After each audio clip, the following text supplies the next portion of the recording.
Let's begin with the foundations. Welcome to another lecture. Today we examine Masters of the Universe, the 2026 live-action reboot of Mattel's franchise centered on He-Man, Prince Adam, Eternia, and that rather consequential Sword of Power.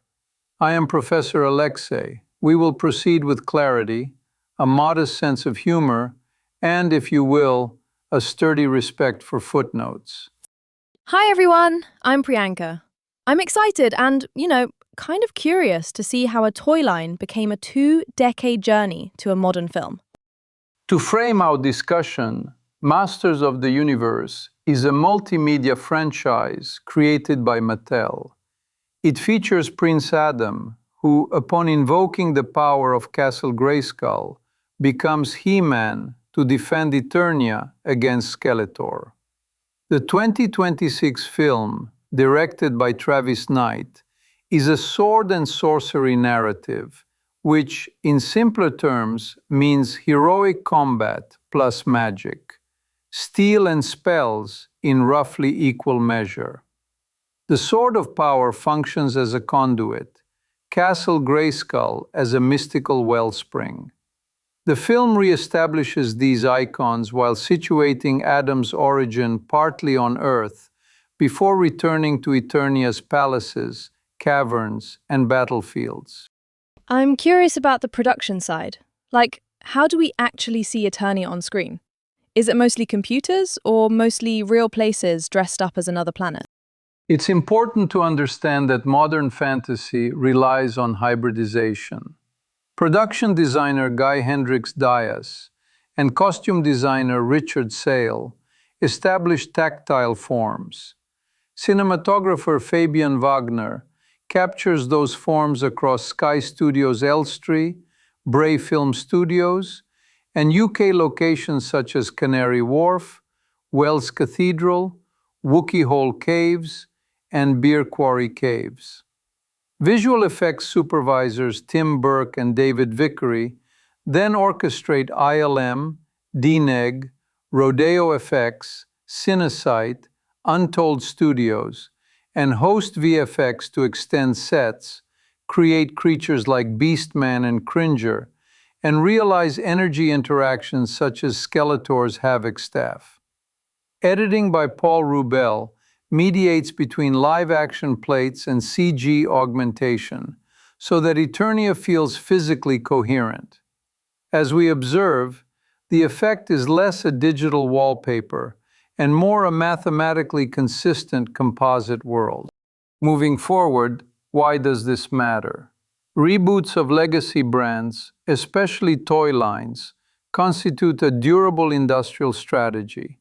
They bring pre-awareness and licensing opportunities. This project exemplifies development hell, a phrase for prolonged, iterative, and often frustrating pre-production cycles. Yet the reboot stakes are not merely commercial. They concern how we transmit mythic structures to new audiences. On release, it entered a competitive frame in June 2026, alongside Scary Movie and Power Ballad, with an opening projection of roughly $30 to $35 million and 4.4 million in previews. The metrics, rightly or wrongly, narrate whether further chapters will be formalized. So yeah, moving on. Could we unpack development hell a bit? Like, how long are we talking and who kept changing? Let's start with the history. After the 1987 live-action film starring Dolph Lundgren, new efforts arose intermittently. In 2007, reports circulated of a John Woo-directed take, but it was not officially greenlit. By May 2009, Evan Doherty was announced to write under John Stevenson at Warner Brothers.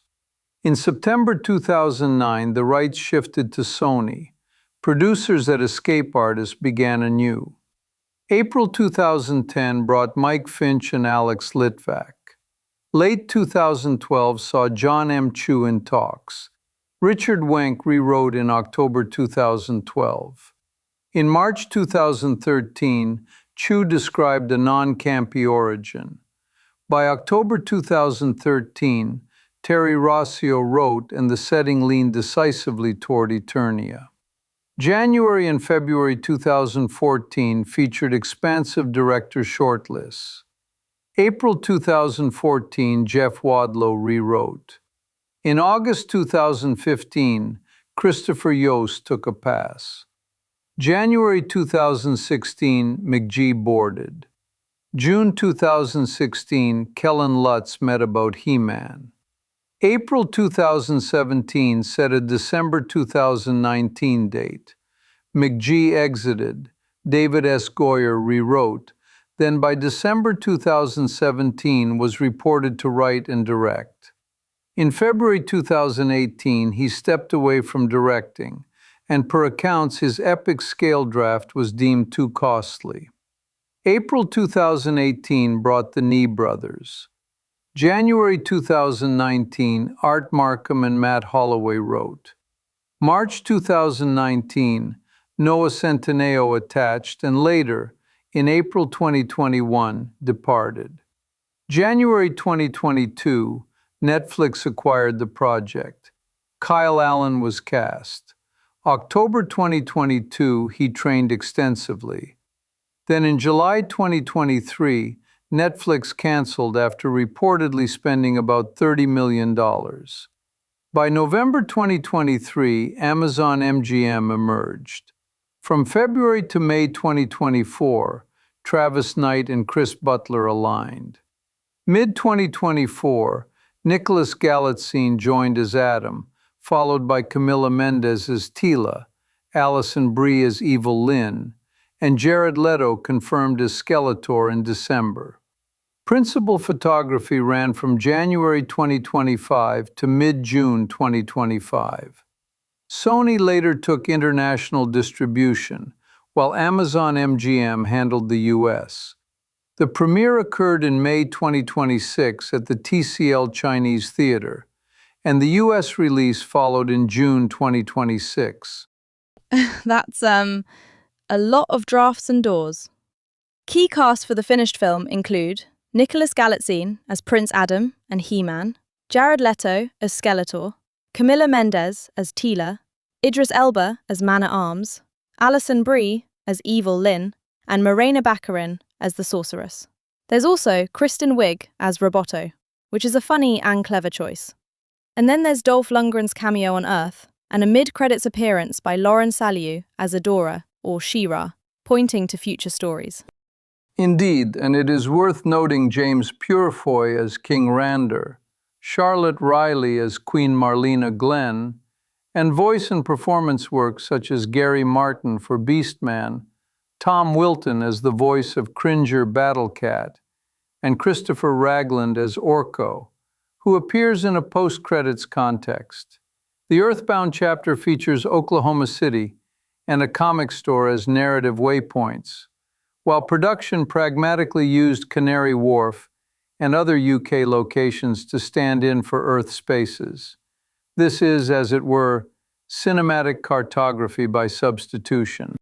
Before we get to the complexities, a brief personal note.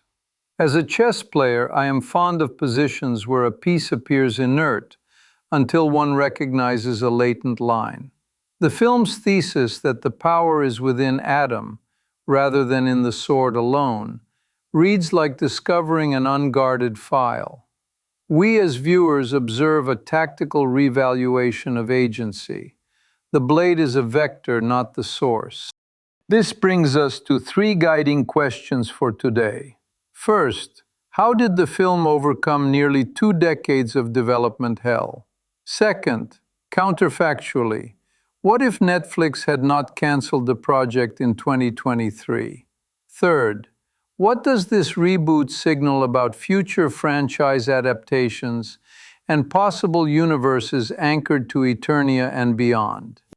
On the first question, we observed that survivorship depended on synthesis. Across years, many writers contributed.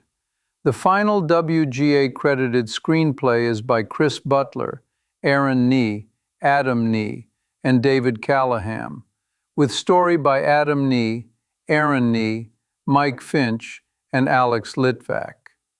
Additional literary material over nearly 2 decades shaped set pieces, tone, and character textures without carrying forward wholesale.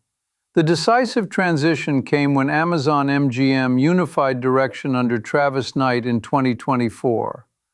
Butler performed a late-page polish aligned to Knight's staging instincts. Practical UK locations delivered producible scale. High-end vendors provided extensibility without relapsing into prohibitive costs. Finally, distribution specialization, with Amazon MGM Domestic and Sony International, gave the project a market-facing structure robust enough to justify completion. In simpler terms, many drafts died so that one coherent plan could live. Building on that, can we say that changing studios repeatedly would normally fragment creative direction? How did the team keep continuity of ideas across so many resets? Clearly, some ideas persisted because they were structurally fit. For instance, an Eternia-centric origin that still leverages an Earth sojourn, Adam's displacement and return, Skeletor's coup as the dramatic lever, the sword as conduit rather than sole engine. These through lines survived from earlier Sony phases into the Amazon MGM era. Credits reflect this persistence. The story by attribution memorializes spines laid down years earlier. Meanwhile, modernity arrives via emphasis that Adam's inner resolve reanimates the sword during the finale, a theme harmonizing with contemporary hero arcs. The cameo by Dolph Lundgren and the mid-credits entrance of Adora extend gestures both backward and forward. Continuity is not about freezing a draft, but about preserving the right invariants. On to our next point, the counterfactual. If Netflix had not canceled in 2023, we likely would have seen a streamer-led launch with Kyle Allen as He-Man and the Nee brothers directing. The implications include a different campaign cadence, possibly reduced theatrical emphasis, altered budget ceilings, and corresponding choices about spectacle density. A streaming debut might have encouraged a slightly more intimate scale or series adjacency. However, that is by definition conjectural.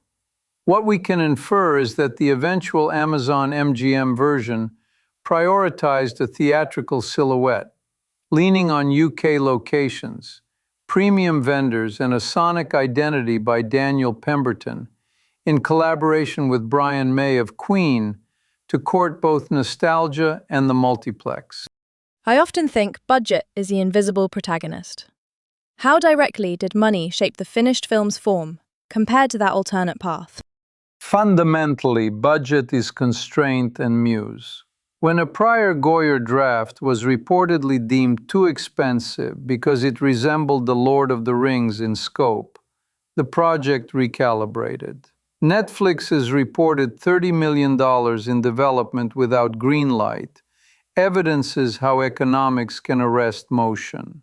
The revived version emphasizes producible magnitude, extensive but finite location work, a curated ensemble of vendors, creature performance pipelines that mix voice, stand-in, and motion capture to manage complexity, as with Beastman. The score's hybrid of orchestral foundations with Brian May's guitar vocabulary supplies effective scale without exorbitant new world building at every turn. In conclusion, money did not write the script, but it certainly held the red pen. Now the third question, implications for future adaptations. This reboot demonstrates that live-action translations of toy mythology can lean into sincere myth rather than parody, provided the iconography is updated responsibly. The narrative leaves modular exit ramps. Orko appears post-credits with a playful hint of having influenced events. As a matter of scholarly caution, we treat that as a tease, not retroactive canon. Adora, or She-Ra, materializes in the Fright Zone, which suggests a sibling axis and possible spin-off. Evil Lyn retrieves Skeletor's skull, maintaining villainous continuity. This architecture keeps doors open without obligating any single next film. It is franchise designed by options theory. What comes to mind next is audience signaling. Do post-credits tags meaningfully guide what happens next, or are they just comfort food? And where would further research be helpful here? Arguably, tags are both barometer and breadcrumb. They create expectation surfaces the studio can traverse if performance justifies it. The preview figure of 4.4 million and opening projections frame those decisions in the near term. Further research would track viewership and revenue curves against tag payoffs across franchises, assess whether She-Ra's Fright Zone nod translates into greenlit development, and examine production capacity for creature-heavy pipelines if Orko or Resurrected Skeletor escalate magical density. It is also worth noting how the film's theme that the power resides within Adam may steer future arcs toward character-centric challenges rather than simple artifact hunts. Empirically, audiences have rewarded that emphasis in comparable reboots. So, I guess that kind of sums it up. A modern He-Man story that respects the old shapes, adds a few new edges, and leaves us with options for She-Ra and, maybe, a certain skull. Thank you, Professor. To summarize, Masters of the Universe 2026 is a live-action reboot that blends sword and sorcery iconography with contemporary production rigor, directed by Travis Knight, led by Nicholas Galitzine and Jared Leto, and realized through a hybrid of UK locations and top-tier VFX. We have considered three questions: how it escaped development hell, what might have occurred had Netflix not canceled, and what its design implies for future adaptations. For comparative context, you might revisit the 1987 film with Dolph Lundgren, and then note the intergenerational cameo that now bridges them. This, then, completes our present analysis. Be well, and until next time on another lecture.